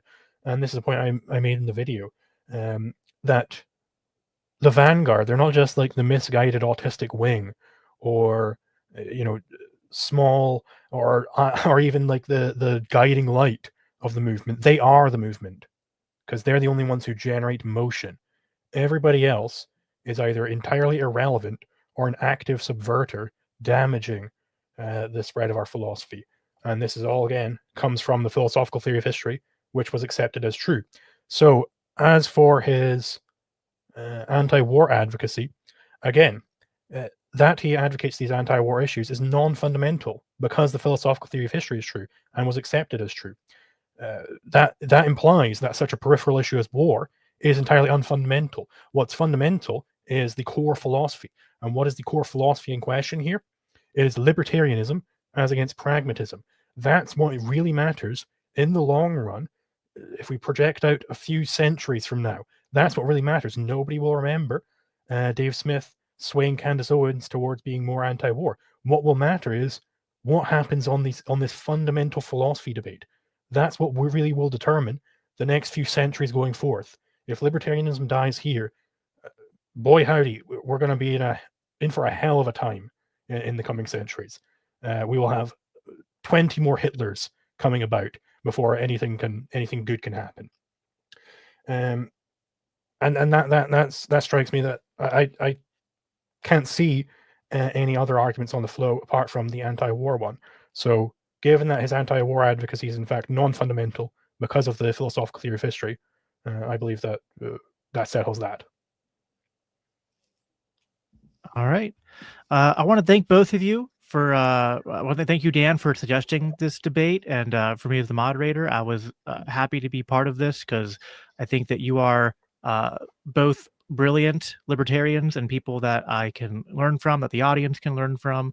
And even though I am, the debate's done, I mean, I think it's probably clear I side with Dan pretty much on this, but I think that the libertarian movement needs to sometimes learn to grow beyond this sort of like I don't know, like picking sides and things. And like I can disagree with people like Zulu on some things. I can disagree with people like Dan. I even disagree with Dave on some things. And I just kind of go, hey, I think that you're all forces for good.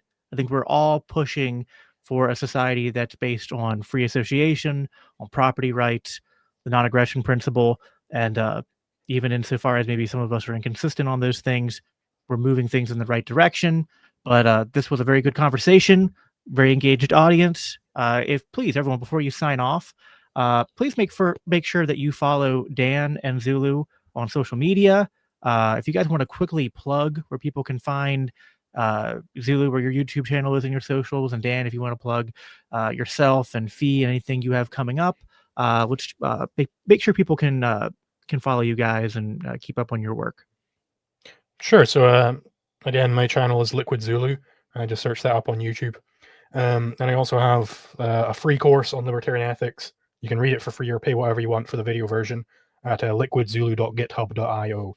And that's linked underneath all of my videos as well. And by the way, I just want to mention that all of my videos, the most permissive license that YouTube allows me to give is Creative Commons attribution. But I also have a disclaimer, which I hope, I don't know, I'm not a lawyer, I hope gets rid of the attribution requirement, but I don't know if that's legally binding or not. Just know you're allowed to reuse my videos in whatever way you want. I don't really care much about that. So if you're interested in doing some sort of a reaction or whatever, then go right ahead. Anti-IP solidarity. Dan, go ahead and plug your stuff. Yeah, so again, I'm at Feed, and so feed.org/Hazlitt-fellowship is where we have the landing page for applications for that, and applications are open through Friday, so please apply and get those in by Friday. I also have 2 Substacks. One is called Developing Devotion, and that's where I write about my Christian faith.